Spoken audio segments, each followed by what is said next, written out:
Hello दोस्तों, कैसे हैं आप लोग। उम्मीद करते हैं कि आप लोग अच्छे होंगे।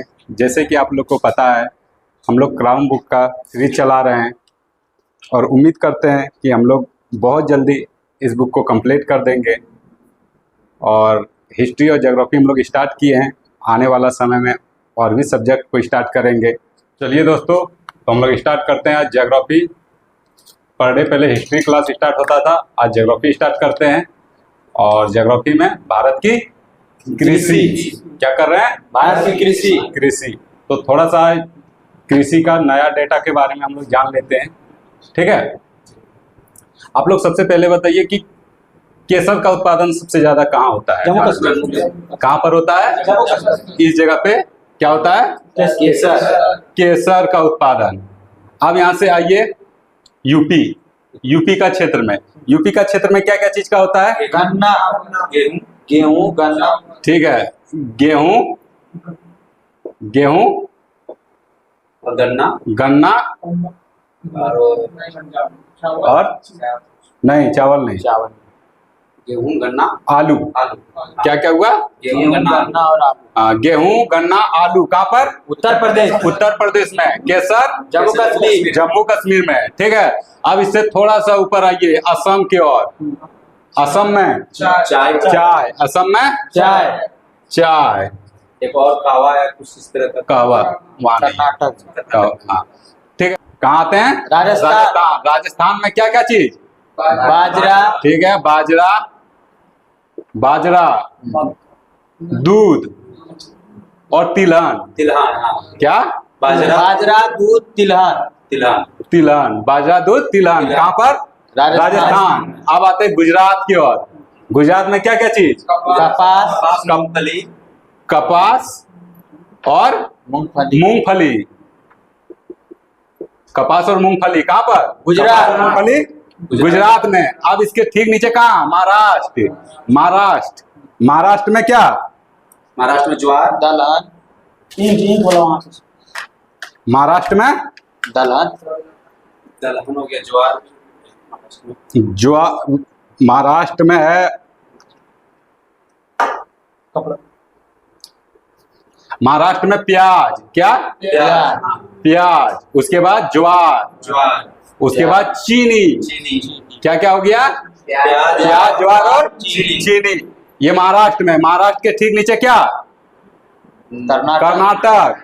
कर्नाटक में क्या क्या चीज आता है, कॉफी और कहवा, ठीक है। कॉफी और कहवा। कॉफी को कहवा कहा जाता है, कॉफी या कहवा, ठीक है। उसके बाद और क्या है, मक्का। क्या है, मक्का। और कुछ है। आइए केरल में क्या है, रबर। नहीं, रबर। क्या है, रबर। उसके बाद नहीं, तमिलनाडु में कुछ नहीं है। मध्य प्रदेश में आ जाइए। देखिए, कर्नाटक में जो है ना, एक सूरजमुखी, जान रहे फूल, वही सूरजमुखी फूल, ठीक है। कहाँ पर है, कर्नाटक में। यहाँ तक हो गया। मध्य प्रदेश में सोयाबीन, ठीक है, सोयाबीन, बहुत बढ़िया। और दलहन, ठीक है। उसके बाद सोयाबीन, और कुछ है, मसाला, ठीक। अभी बोले थे ना, मसाला कहाँ पर है, मध्य प्रदेश में। अब आ जाइए पश्चिम बंगाल, चावल, ठीक है, चावल। उसके बाद जूट। और कहीं पे कुछ छूटा नहीं, लगभग क्लियर है। अब आप लोग बता सकते हैं, ठीक है। क्या, गन्ना बता दिए। तो यहाँ पे गन्ना यूपी में सबसे ऊपर में। बताइए कहाँ पर, अब हम आप लोग से राज्य पूछेंगे, आप लोग को बताना वहाँ पे क्या क्या है, ठीक है। जम्मू कश्मीर, यूपी, गेहूं, गन्ना, आलू। अब आ जाते हैं हम लोग उत्तर प्रदेश में, ठीक है, गेहूं, गन्ना और आलू। आ जाइए राजस्थान में 3, बाजरा, दूध, बाजरा और तिलहन। उसके बाद आ जाइए गुजरात में 2, क्या क्या, कपास और मूंगफली। आ जाइए महाराष्ट्र। महाराष्ट्र में क्या? ज्वार और चीनी। ठीक है, ज्वार, प्याज और चीनी। उसके बाद आ जाइए कर्नाटक। कर्नाटक में क्या है? कॉफी, मक्का, मक्का और सूरजमुखी। ठीक है, उसके बाद केरल। केरल में क्या है? रबर। रबर। आ जाइए मध्य प्रदेश। सोयाबीन, दलहन, ठीक, मसाला। ठीक है, सोयाबीन, दलहन और मसाला। मसाला। आ जाइए पश्चिम बंगाल। चावल और जूट। आ जाइए असम। चाय। चाय। ठीक है, याद हो गया। अब आते हैं हम लोग क्वेश्चन पे। ठीक है,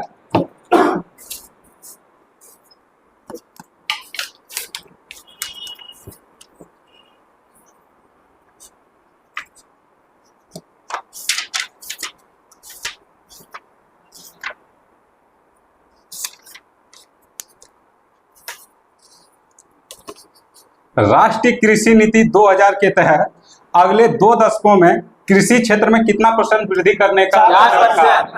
कितने प्रतिशत? 4%। राष्ट्रीय कृषि नीति 2000 का वर्णन किस क्रांति के रूप में किया जाता है?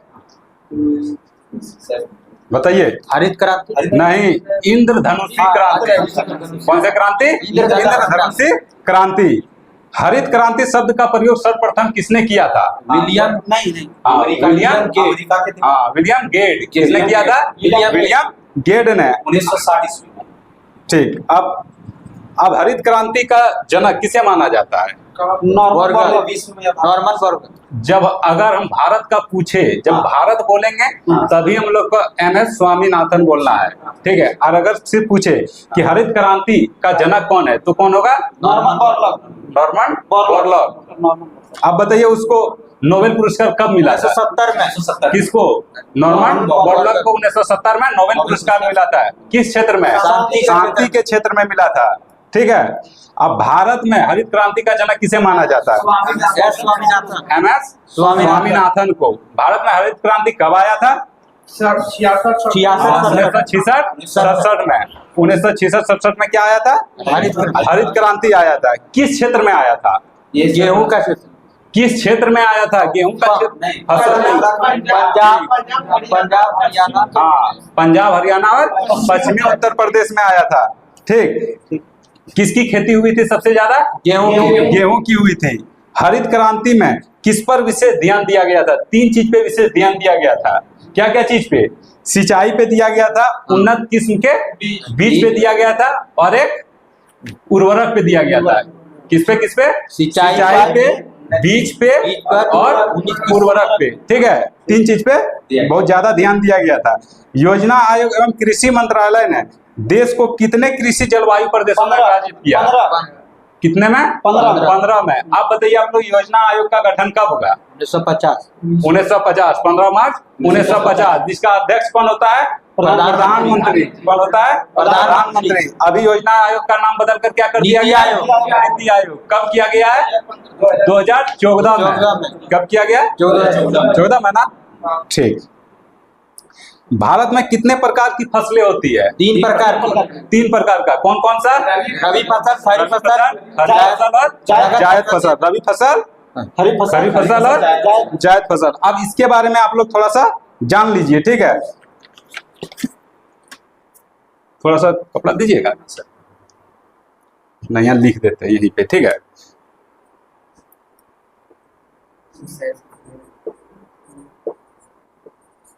खरीफ, रबी और जायद। खरीफ, रबी और जायद। बताइए खरीफ फसल कब बोया जाता है? खरीफ फसल जुलाई में। ठीक है, कब? जुलाई। देखिए याद क्या रखना है ना, खरीफ को तीन मंथ, खरीफ को 3 मंथ, रबी को 6 मंथ और जायद को 3 मंथ। ठीक है, ये 3, खरीफ 3, रबी 6 और जायद 3। तो खरीफ जुलाई से स्टार्ट हुआ। खरीफ जुलाई से स्टार्ट हुआ तो कहां पर जाएगा ये? अक्टूबर तक। कहां तक जाएगा? अक्टूबर तक जाएगा। ठीक है, अब रबी स्टार्ट होता है अक्टूबर से। अक्टूबर से स्टार्ट होता है, ये अप्रैल तक जाता है। कहां तक जाता है? अप्रैल तक जाता है। ठीक है, और जायद अप्रैल से स्टार्ट होता है जून जुलाई और जुलाई तक, जून तक, ठीक है, जून तक, समझ गए। खरीफ कहाँ से स्टार्ट होता है? जुलाई से अक्टूबर तक। हाँ, जुलाई से अक्टूबर। रबी अप्रैल तक। और जायद? ठीक। अब इसमें से कुछ फसल का नाम बताते हैं आप लोग को। क्या आप लोग को पता है कि खरीफ फसल में क्या क्या आएगा? जी सर, खरीफ फसल में आएगा आपका धान आएगा, जो चीज जुलाई में बोया जाता है, यानी कि सावन महीना के समय में, ठीक है, वर्षा ऋतु होता है उस समय, ठीक है, क्या क्या बोया जाता है आप लोग बताइए। धान, मक्का। ठीक है, देखिए हम लोग किसको जानेंगे? खरीफ को। खरीफ में क्या आ गया? धान। उसके साथ आप लोग मक्का होता है ना, ठीक है। उसके बाद ज्वार। उसके बाद मूंगफली। उसके बाद सोयाबीन। ठीक है। तो क्या क्या आ गया? धान, मक्का, ज्वार, मूंगफली, सोयाबीन। ठीक, क्वेश्चन यहाँ से पूछा जाता है क्या क्या आ गया? धान, मक्का, ज्वार, मूंगफली, सोयाबीन। ठीक है, ये किस में आ गया? खरीफ में। उसके बाद खरीफ के बाद क्या आया? रबी फसल। रबी फसल के बारे में आप लोग बता सकते हैं कुछ उदाहरण? गेहूं, आलू। ठीक है, देखिए इसको याद कैसे रखना है? एक गेहूं को याद रखिए। क्या रखना है? गेहूं। आप बताइए, गेहूं का बगल में जौ होता है कि नहीं? सरसों भी होता है। और सरसों भी होता है कि नहीं? उसके बाद चना होता है। उसके बाद तिलहन होता है। आलू भी होता है।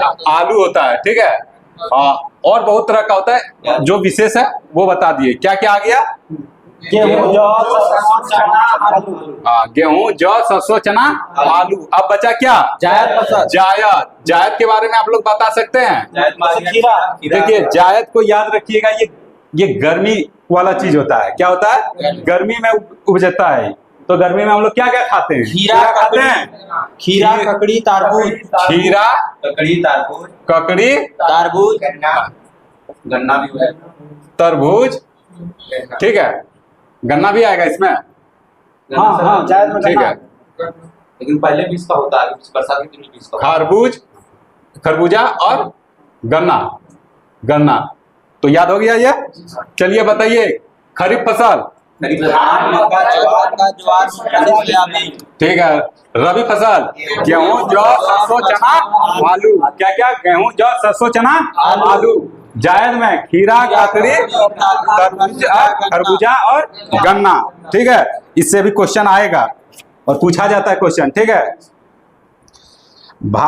खरीफ फसल के बारे में जान गए हम लोग, रबी फसल के बारे में जान गए और जायद फसल के बारे में जान गए। अब हम लोग थोड़ा बागानी फसल के बारे में जानते हैं, ठीक है।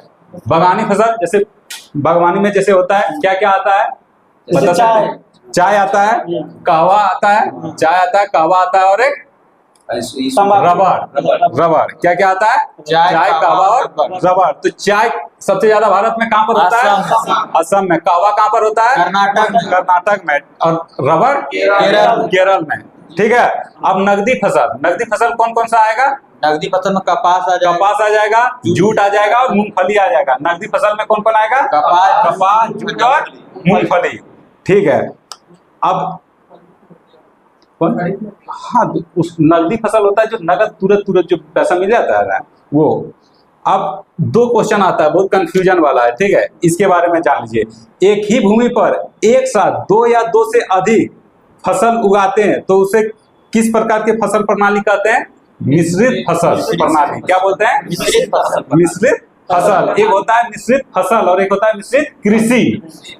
मिश्रित फसल और मिश्रित कृषि। अगर मिश्रित फसल दिया रहे तो इसका मतलब एक ही जगह पे दो चीज उपजा रहे हैं। और मिश्रित कृषि बोले तो वहाँ क्या हो गया कि फसल उगाने के साथ साथ पशुपालन कर रहे हैं। पशुपालन भी कृषि में आ जाता है, ठीक है। तो ये बहुत कंफ्यूजन वाला क्वेश्चन है, समझ में आ गया? ठीक। अब क्वेश्चन पे आते हैं, ठीक। भारत में खरीफ फसल की कटाई किस महीने में की जाती है? अक्टूबर। ठीक है। कब किया जाता है? अक्टूबर में। तो उसको बोया कब जाता है? जुलाई में। चलिए बताइए, खरीफ फसल का एग्जाम्पल दीजिए। धान, ठीक है। ज्वार, हाँ? सोयाबीन। ठीक है। धान, मक्का, कपास, ज्वार, बाजरा, मूंगफली, सोयाबीन किसका उदाहरण है ये सब? खरीफ फसल का। अब भारत में जायद फसलों का कौन सा मौसम में उपजाऊ होता है? कब हाँ हाँ, कब कब होता है? अप्रैल से जून तक। ऑप्शन में रहेगा अप्रैल से जून तक, यानी कि गर्मी महीना में। तो बताइए इसका एग्जांपल दीजिए जायद फसल का। खीरा, ठीक है, ठीक है। मूंग और उड़द। ठीक है। कौन सा फसल जून जुलाई में बोया जाता है और सितंबर अक्टूबर में काट लिया जाता है? खरीफ फसल, कौन फसल? खरीफ फसल, खरीफ फसल। ठीक है।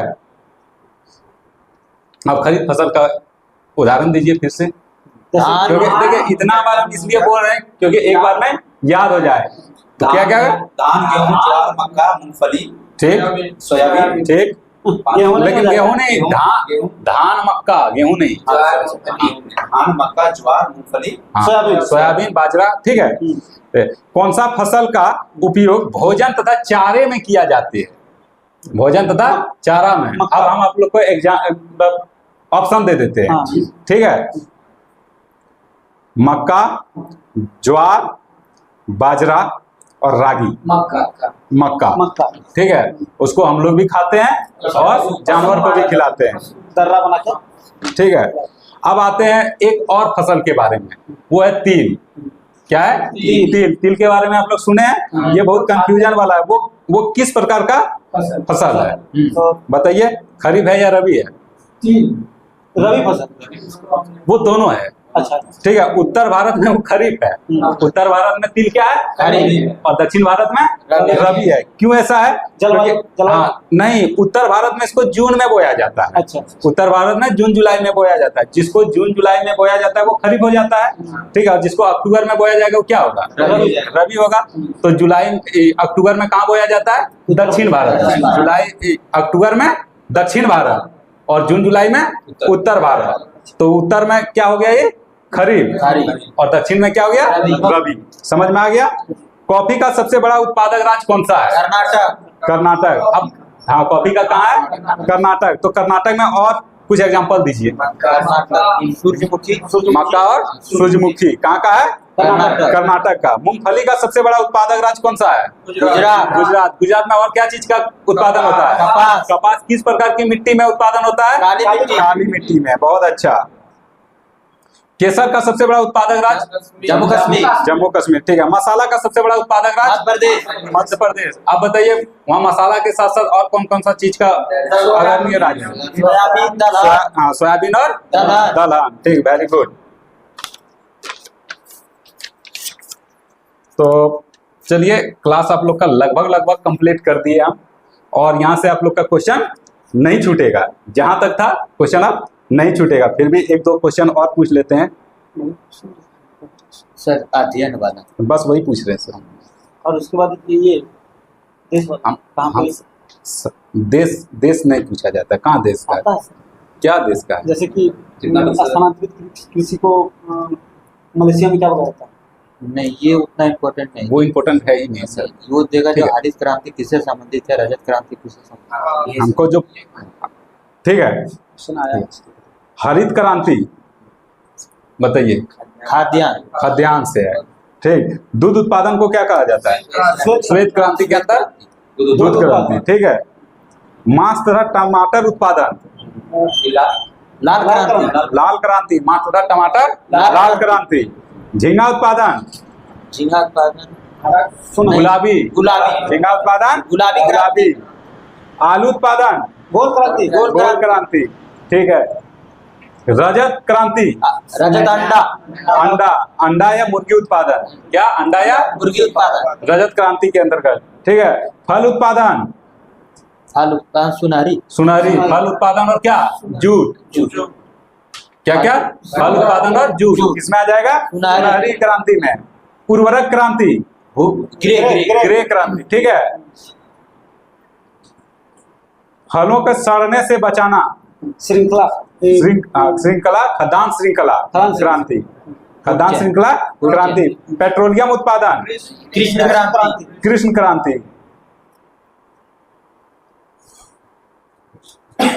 अब बताइए, किसान जमीन के टुकड़े साफ करके उन पर अपने परिवार के भरण पोषण के लिए अनाज तथा अन्य खाद्यान्न फसलें उगाती है, उस प्रणाली को क्या कहते हैं? स्थानांतरित नहीं, कर्तन दहन प्रणाली। क्या कहा जाता है? कर्तन दहन प्रणाली। अब उस जगह का नाम जो है ना, कहीं कहीं पे अलग अलग नाम दिया जाता है, जैसे कि मध्य प्रदेश में इसको देवर कहा जाता है और दहिया, देवर और दहिया। उड़ीसा में क्या कहा जाता है? उड़ीसा में इसको बोला जाता है पामाडाबी। क्या कहा जाता है? पामाडाबी। हिमालय क्षेत्र में इसको खील कहा जाता है। क्या कहा जाता है? हिमालय क्षेत्र में खील कहा जाता है। राजस्थान में वालरे। हाँ, क्या क्या कहा जाता है? वालरे और वाल्टरे। अब उत्तर पूर्वी प्रदेश, कहाँ? उत्तर पूर्वी प्रदेश, ये भी आई है। उत्तर पूर्वी प्रदेश में क्या? असम, मेघालय, ये सब जो आ जाता है, उधर क्या कहा जाता है? झूम कहा जाता है। चलिए, आज का क्लास ज्योग्राफी का यहीं पे समाप्त होता है। अब आप लोग का क्लास हिस्ट्री का होगा। हिस्ट्री में क्या चीज का है सर?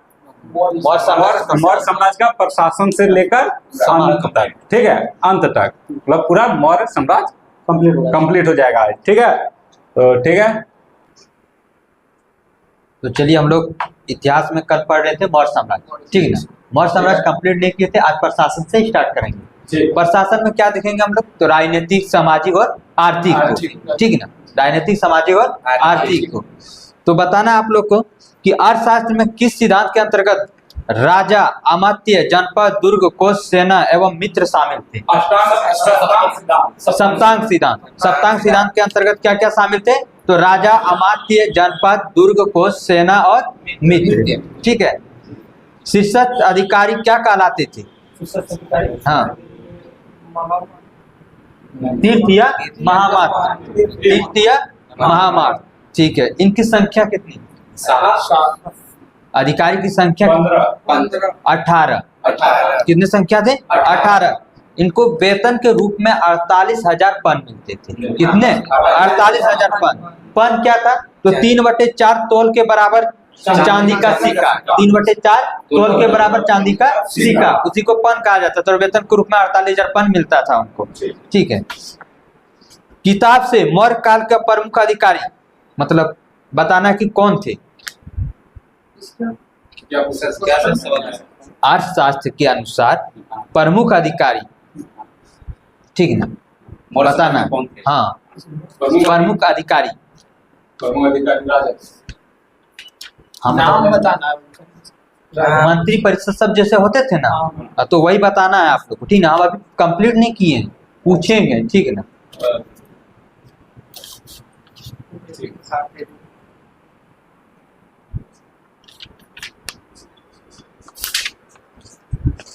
बताइएगा, वाणिज्य व्यापार का अध्यक्ष कौन होता था? पन्याध्यक्ष। वाणिज्य व्यापार का अध्यक्ष पन्याध्यक्ष, ठीक है। कृषि विभाग का अधिकारी को क्या कहते थे? शीताध्यक्ष। कृषि विभाग के अधिकारी को शीताध्यक्ष। महालेखाकार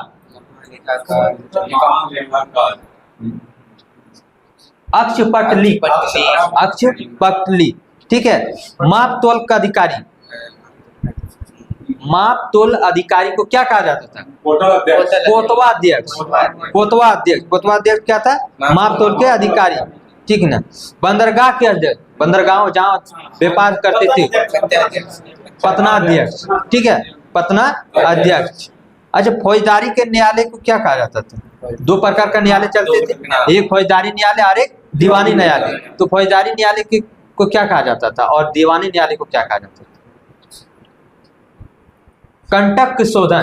कंटक शोधन थे फौजदारी न्यायालय, ठीक ना। और वही धर्मास्थायी, हाँ, धर्मास्थायी क्या था? दीवानी अध्यक्ष, हाँ, दीवानी न्यायालय। उत्तरापथ प्रांत की राजधानी कहाँ थी? उत्तरापथ प्रांत की राजधानी तक्षशिला। दक्षिणापथ प्रांत की राजधानी स्वर्णगिरी। मध्य क्षेत्र की राजधानी पाटलिपुत्र। अवंती पथ की राजधानी उज्जैन। और कलिंग की राजधानी तोसली। तो चंद्रगुप्त मौर्य के समय कितने प्रांत थे? 4। और अशोक के समय 5। कौन सा आया? कलिंग, ठीक है। कर निर्धारण का सर्वोच्च अधिकारी को क्या कहते थे? समाहर्ता। ठीक है, क्या कहते थे? समाहर्ता। कर निर्धारण के सर्वोच्च अधिकारी को समाहर्ता कहते थे। राजकीय कोषागार और भंडारघर के रक्षक को क्या कहा जाता? सनिधाता। सनिधाता कहा जाता था राजकीय कोषागार और भंडारघर के संरक्षक। ठीक है, समाज में सामंजस्य की स्थिति बनाए रखना, ये अधिकारी को क्या कहते थे?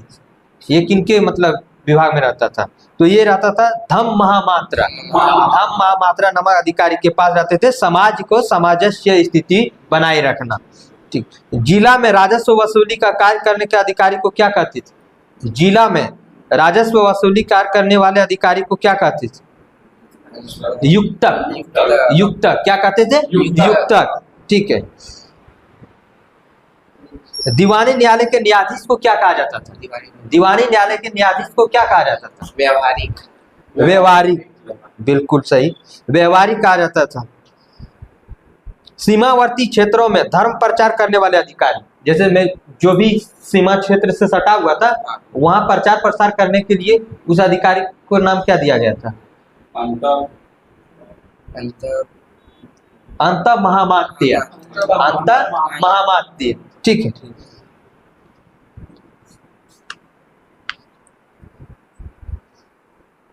मेगास्थनीज के अनुसार सैनिक प्रशासन के लिए 30 अधिकारी की एक परिषद बनाई थी, जिसमें कितने समिति थी? 5 समिति थे, 6 5 तो प्रथम समिति में क्या थे? जल सेना। प्रथम समिति में जल सेना। प्रथम समिति में जल सेना। द्वितीय समिति में यातायात। द्वितीय समिति में यातायात। तृतीय समिति में पैदल सेना। तृतीय समिति में पैदल सेना। चतुर्थ समिति में अश्व, घोड़े, घास, और पंचम में हाथी, गजब। ठीक है, और षष्टम अंतिम रथ सेना। ठीक है, पहला जल सेना, दूसरा यातायात, तीसरा पैदल, चौथा घोड़सवारी, पांचवा हाथी सवारी, व छठा रथ सेना। ठीक है, विदेशियों का देख रेख किस समिति में रखा गया था? विदेशियों का देख रेख प्रथम समिति। विदेशियों का देख रेख प्रथम समिति। जन्म मरण की देख रेख द्वितीय श्रेणी, द्वितीय समिति में। उद्योग एवं शिल्पकार निरीक्षक तृतीय। निर्मित वस्तुओं का विक्रय निरीक्षण पांचवा। ठीक है, चौथा में है वाणिज्य एवं व्यापार। वाणिज्य एवं चौथा समिति।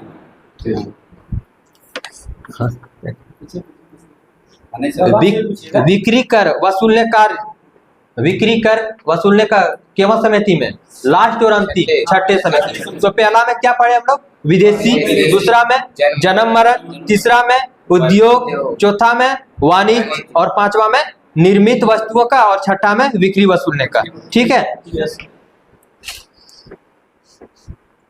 अनुलोम विभाग क्या था? अनुलोम विभाग सर, उसमें क्या था कि जो पुरुष उच्च वर्ण का और महिला निम्न वर्ण का अनुलोम विभाग। वही प्रतिलोम विभाग होता है जस्ट ऑपोजिट, महिला उच्च वर्ण का, पुरुष निम्न वर्ण का।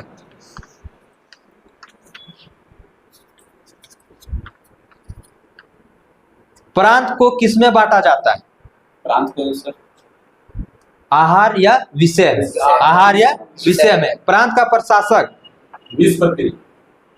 प्रांत का प्रशासक आर्यपुत्र या राजकुमार। ठीक है, आर्यपुत्र या राजकुमार था। विश्व के मुखिया को, विषय के मुखिया को विस्पति। ग्राम के प्रधान को ग्रामीण। मेगास्थनीज के अनुसार नगर प्रशासन के लिए कितनी समितियां बनाई थी? 6 समितियां। ठीक है, 6 समितियां बनाई थी। अभी जो सारा समिति का हम क्लियर करवाए। ठीक है, अर्थशास्त्र में गुप्तचर को क्या कहा गया? गुड़ पुरुष। ठीक ना, क्या कहा गया? गुड़ पुरुष। ठीक है, एक जगह स्थिर होकर गुप्तचारी करने वाले को क्या कहा जाता है? एक जगह स्थित संस्था। संस्था क्या होता है? एक जगह स्थित गुप्तचारी विषयों में अध्ययन करने को या फिर चर्चा करने को संस्था कहा जाता है। घूम घूम कर गुप्तचारी करने वाले को संचार। संचार माध्यम से जैसे चलता है हम लोग का नेटवर्क, वैसे संचार घूम घूम कर गुप्तचारी करने वाले को संचार कहा जाता था। अर्थशास्त्र के अनुसार सबसे अधिक सम्मान किस वर्ण को मतलब प्राप्त है?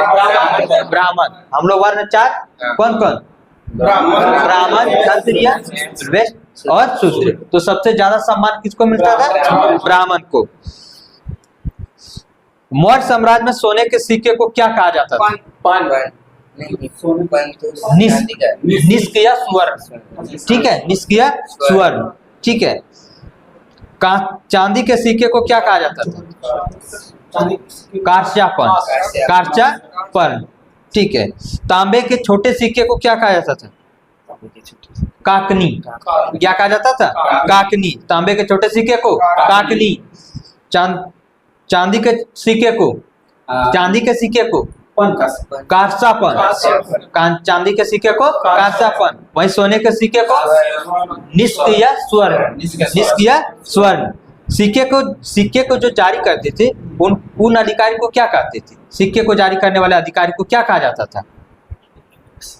लक्षणाध्यक्ष। क्या कहा जाता था? लक्षणाध्यक्ष। सिक्के को जारी करने वाले को लक्षणाध्यक्ष कहा जाता था। अर्थशास्त्र में अच्छी मिट्टी को क्या कहा जाता था?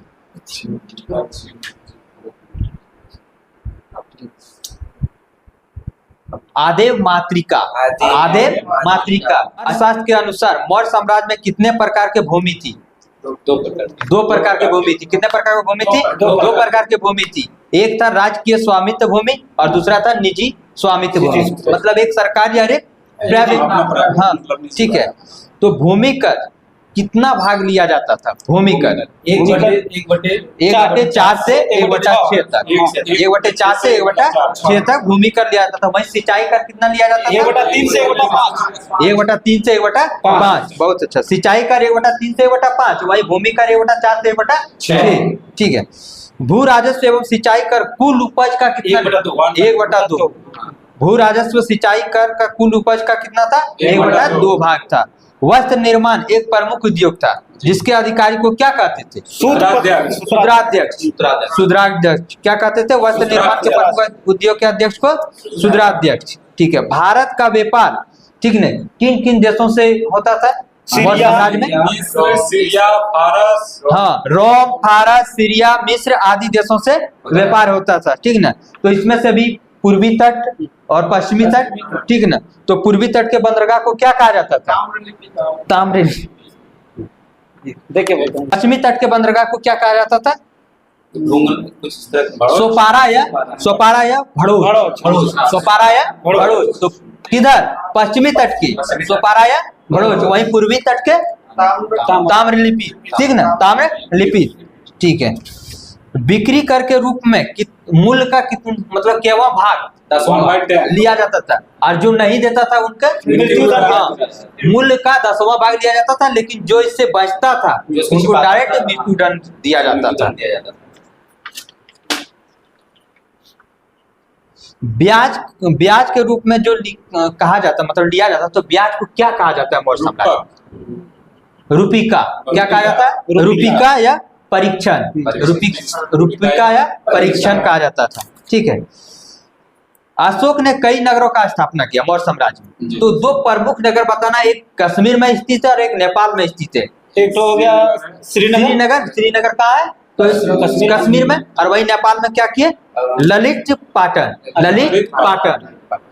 ललित पाटन किस देश में स्थित है? नेपाल। किसके द्वारा ये स्थापना किया गया?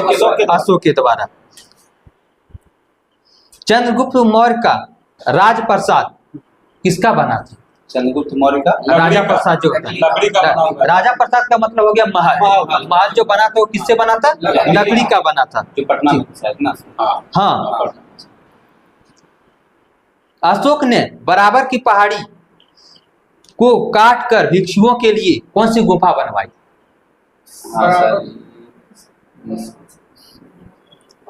ये सुदामा की पहाड़ी। सुदामा की पहाड़ी कौन सी गुफा बनवाई? सुदामा की गुफा बनवाई। ठीक है। सुदामा की गुफा बनवाई। और वहीं उनके पुत्र जो थे दशरथ वो कौन से गुफा बनवाए थे? नागार्जुनी। कौन सा गुफा बनवाए थे? नागार्जुनी। अशोक बनवाए बराबर की पहाड़ी को काट कर सुदामा गुफा और वहीं दशरथ बनवाए नागार्जुनी गुफा। स्तूपों को सर्वप्रथम उल्लेख किस वेद में मिलता है? ऋग्वेद में। ऋग्वेद में। स्तूपों का सर्वप्रथम उल्लेख ऋग्वेद में मिलता है। स्तूपों का निर्माण किससे किया गया था? ईंटों से। ईंटों से किया गया था। किससे किया गया था? ईंटों से। ईंटों से। सांची का स्तूप कहाँ स्थित है? मध्य प्रदेश। मध्य प्रदेश, विदिशा, मध्य प्रदेश के विदिशा नामक स्थान में ये स्थित है सांची का स्तूप। वहीं भरहुत का स्तंभ, मध्य प्रदेश। भरहुत का स्तंभ मध्य प्रदेश, सतना। कौन सा स्थान? सतना। सांची का स्तूप विदिशा, वहीं भरहुत सतना, दोनों मध्य प्रदेश में। दोनों मध्य प्रदेश। ठीक है। सारनाथ में स्थित है स्तूप, ठीक ना, जिसका नाम है धर्मराजिका। धर्मराजिका। ये सारे जो स्तूप है ना, ये किनके द्वारा बनाया गया? अशोक के द्वारा बनवाया गया था। किसके द्वारा? अशोक के द्वारा बनवाया गया था। मौर्य वंश का राज के चिन्ह क्या था? मौर्य वंश का मयूर, ठीक ना, मौर्य या मयूर। मौर्य वंश का राज के चिन्ह मयूर या मौर्य था। मौर्य काल में आम जनता की भाषा क्या थी? पाली भाषा। मौर्य काल में क्या, कौन सी भाषा आम जनता के लिए था? पाली भाषा। ठीक है। मौर्य काल में उच्च शिक्षा का प्रसिद्ध केंद्र कहाँ था? तक्षशिला। मौर्य काल में उच्च शिक्षा का प्रसिद्ध केंद्र तक्षशिला था। मेघलीपुत्र तीस्त ने कथा वस्तु की रचना की थी, ठीक है ना। बताइएगा किस वंश के विनाश के बाद चंद्रगुप्त ने कश्मीर के राजा प्रवर्तक की सहायता प्राप्त की थी? हाँ, नंद वंश के विनाश में चंद्रगुप्त ने कश्मीर के राजा प्रवर्तक से सहायता प्राप्त की थी। अशोक ने तक्षशिला में विद्रोह के दमन के लिए किसे भेजा था? कुणाल को। अशोक ने तक्षशिला में विद्रोह के दमन करने के लिए किसको भेजा था? कुणाल को भेजा था। अशोक के समय किसकी मूर्ति पूजा का उल्लेख नहीं मिलता है? बौद्ध का मूर्ति पूजा का उल्लेख नहीं मिलता है। अशोक का स्तंभ एकास्मक जो है वो किस पत्थर से बना हुआ है? बलुआ पत्थर से। जो कहां से मंगवाया गया था? चुनार के बलुआ पत्थर से ही उनका स्तंभ बनवाया गया था, ठीक है ना।